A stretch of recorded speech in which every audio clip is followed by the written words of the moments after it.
Yeah, the GitHub has some hedge fund links in there that I'm going to really bolster up. I think having the GitHub as a finance guy would make your resume stand out. Okay, so this company is like a 800 million market cap. Okay, so these guys have declining revenue, never good. Okay, so this is a plastic surgery company. Revenue declined almost 10% last quarter. Not great. You lose money. Revenue's been dropping pretty bad for these guys. Okay, so they have a new implant coming, the Motiva. That's going to be fire. Need to try these new implants out. Who finna get them? Okay, so these guys have like this crummy-based business, but if these new implants come out, things could be really big. Plus equals, doesn't matter. These guys are all in on this new implant. And I am an implant expert. Oh, wait. Oh, okay, it's called Motiva. I don't even know. Even softer, the Ergonomics 2. I think they come in all sizes. And isn't it more like a saline? I don't think, do they come with the saline inside? I'm not sure. Super silicone. Oh, it's got RFID, sweet. Let me connect to your boobs. So I don't know, I have to look at the FDA approval and kind of like what else is going on. Apparently, one of my colleagues got me one of these. I don't know why. They thought it was funny. Left it on my desk. I'm supposed to be a boss. I'm getting pranked. Oh my God, it's so cringe. Product mommy salary, maybe 100K. I'm not paying more than that for a product mommy. She delivers, we'll go to 150. Maybe throw some stock in. No, we thought about it. Then we realized how cringe it would be if we recorded the Gen Z thing in a mini dress. Nobody wants to see that. See, the thing is about these viral videos is that you can't anticipate what's gonna go viral and what is. Like, I'm sure a bunch of dudes tried to do the same thing.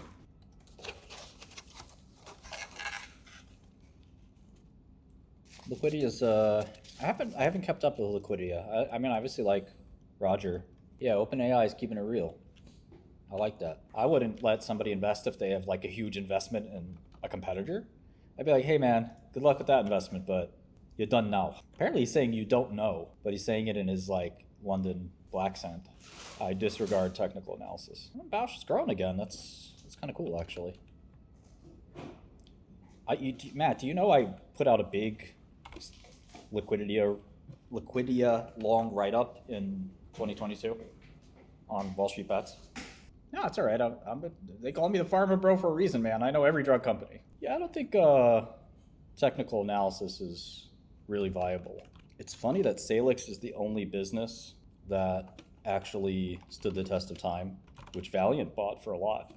AI cracked technical analysis 40 years ago. Linear models eliminated the utility of technical analysis. Salix is really profitable, but Salix is all one drug. Yeah, Xifaxan is almost all of Salix. Yeah, we got to check where the debt's trading.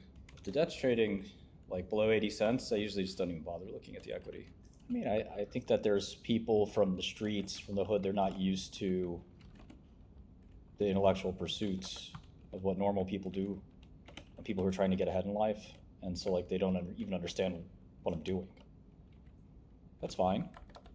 You know, some people belong on the streets. Some people don't have any vocabulary. They say the same thing over and over again. Not everyone was made to be an executive, a CEO, a leader in business. Not everyone was made to do that. We need people to work at McDonald's. We need people to sweep our floors. And some of those people may get out of the hood. They might. They just might.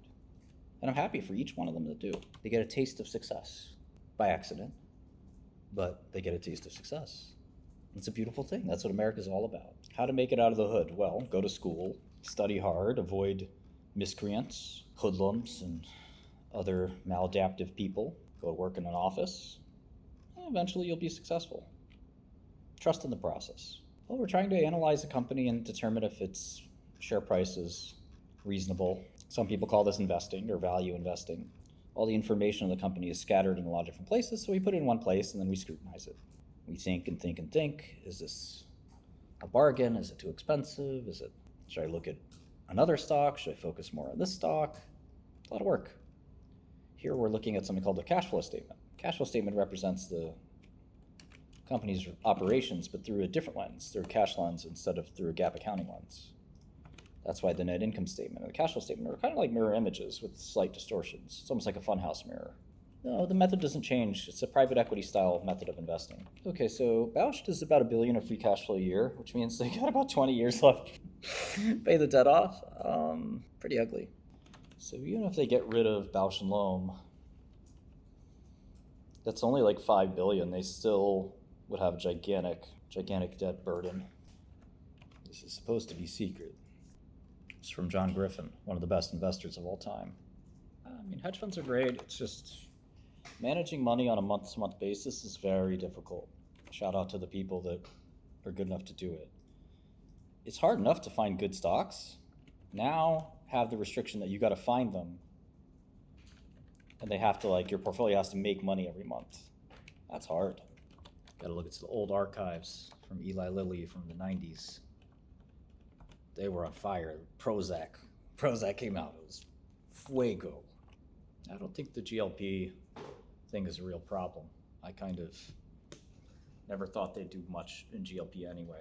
A bunch of good old drugs for Crohn's disease, but there's good new ones too.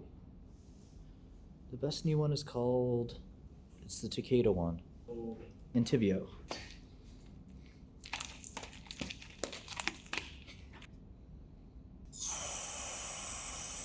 Oh, there's the guy with ENSYCE, but this PayPal guy asked first, so let me just...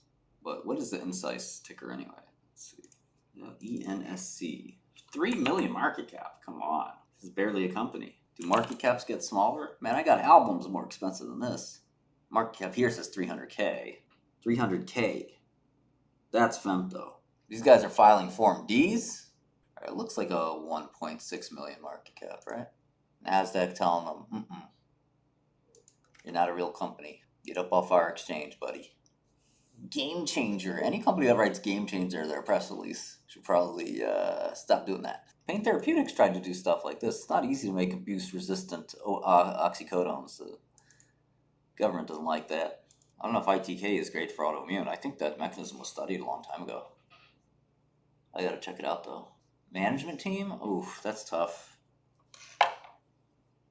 Experience, realism.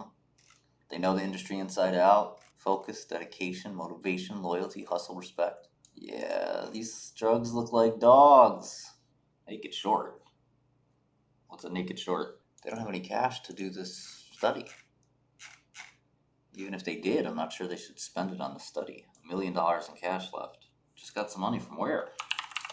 They need real capital. I don't think this thing's a contender. I think it's a pretender. NIH does not fund your company. You need investors. Yeah, fast track doesn't mean anything either. Breakthrough doesn't mean anything either. They got breakthrough? Where'd they get breakthrough designation?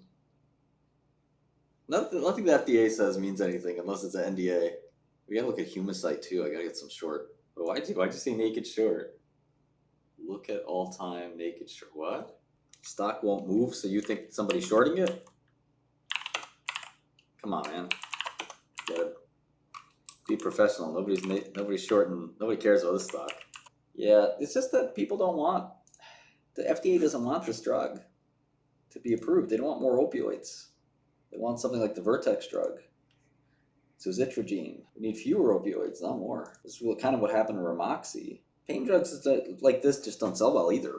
Yeah, this reminds me of the Ramoxi saga, which did not go very well.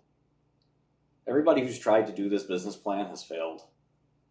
Doesn't mean that they can't do it, but it's just like most of these tamper-proof opioids are very easy to tamper with. I think you can make money in options if you're a very, very good trader, you're selective, or maybe you're a great computer programmer, or something like that. Either one. You can do it. You can do it. It's just you got to be really intelligent and smart. Not doing these crazy out of the money punts, as they call them on Wall Street. But you got to be writing options, trading vol intelligently. You're making some okay returns. Okay, they did a $5 million deal. So they got a little balance sheet now. But the market cap's probably quite a bit higher, actually. Got all these warrants, and they exercise the warrants. Got old H.C. Wainwright. This kind of replaced Roth Capital. back when. Roth Capital was the best guys to go to for this. Now it's H.C. Wainwright. Yeah, it's just not a good space, this opioid stuff. I don't know how these guys can afford to. It's not even it doesn't even have any background here. Well, you need the CV. But the problem with a lot of these stocks is you can't really, you got investors who trying to put $100,000 or $1 million in stock, they basically can't even do that. It's too small. There's no liquidity, like you said. Man, PayPal just grows and grows, huh? It's got to be a long. PE is kind of like a shortcut for a DCF. You got to look a little more closely into the income statement to see if that really represents steady state earnings. So some companies will change dramatically, and their cost structure doesn't really represent the company they'll become over the long run. If that makes sense. Look at Amazon, right? Amazon was that kind of company. It had negative earnings for a long time, but the market understood that that's not the company Amazon's going to be. Chegg has probably got a lot of cost structure it could take down. And certainly if it were acquired, whoever acquired it would be able to eliminate a lot of costs. Imagine Pearson acquired them. As long as it's not too much of your portfolio, it's fine. You don't need to you can't be all in on Bitcoin. I think the easy money was made. But market surprises sometimes, right? Market surprises all the time, in fact. No, PayPal's been growing great. I hate them I hate their business, but you gotta give them credit. It's amazing how, what is the average customer make 12 transactions a quarter? It's a lot. Payment transactions per active account, 60? I don't know, I thought I could divide. It's kind of funny, this is payment transactions per year, but okay. Yeah, PayPal's too cheap, man. I've liked the stock for a while. It hasn't done much, but this could be the time. I don't know how they unlock the value, but there's a lot of value there. Oh, I gotta look at Intuit pretty bad there, as well as Visa and MasterCard. But let me look at Five9. Figure out who these guys are here. Let me start at the 10K. That's usually actually probably the best place to start when you're looking at a stock. Five9 is a pioneer and leading provider of intelligent cloud software for contact centers. We were born in the cloud. Since our inception, we've exclusively focused on delivering our platform to the cloud and disrupting this large market by replacing on-prem contact center systems. Contact centers are vital hubs of interaction between orgs and customers, and therefore essential to delivering successful customer service, sales, and marketing strategies. So the question is, what happens to these guys with AI? Will they go up or go down? A lot of diversity and inclusivity here, except for the management team. Nobody knows what they're doing, right? Yeah, I don't mind. I will eventually look at macro for you guys, but it's a lot, no one, most of the funds, there's funds that have 20, 30 guys just for biotech. So when I look at biotech, I need a little, I don't need much time because it's easy for me to look at. Darren, you must be a SaaS specialist. Got me looking at all these stocks like Fresh, Five9. These are all interesting companies, man. These are all successful. They all look the same. They're all growing like all their share prices obliterated. They all look cheap. Sending me the same company 12 times. These investments, one, these things got me really excited. These are great stock picks. You seem like you got a great handle on it.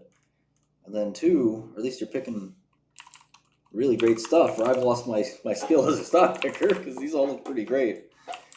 But I also, I'm in the industry now. I got to learn the tricks of the trade. That's why I got to follow these companies. That's why one of the ways I did really well in pharma is I just kept listening to the SaaS companies and the drug companies, and got to know their tricks and see what was working, what wasn't, and meticulous about it. And eventually I can't let, in any company, the biggest mistake is letting people that aren't good, or aren't good fits, I should say, letting them stick around. A company's called DL Software. I think you have to swim upstream pretty aggressively to work with me. It's certainly not easy. Yeah, you got to work pretty hard, of course. That comes with the territory, but this guy worked extremely hard. Just wasn't as productive maybe as we would have wanted or whatever. Just maybe, you know, a lot of times it's not just a good fit, and there's nobody to blame. You know, people always want to blame, but that's, you know, I'm sure this guy's going to do fantastic at other places. So, like I said, I like him quite a bit. So, there's no such thing as overtime. That's not a thing. I don't know who taught you that term. We don't do overtime. We do all the time. Yeah, this company looks cheap. I mean, they don't have software margins. So I'm guessing they kind of operate call centers or something. It's not quite software margins, but everything else looks pretty good. You know, the contact center business is going to, all right, Willie, let's go. The contact center business is going to change a lot. Yeah, we got a lot of deadlines. It's $40 a month right now. It'll be, see, I got to look a little more deeper at Five9, but it's kind of interesting at first blush. I mean, the biggest question is what else is going to happen to contact centers.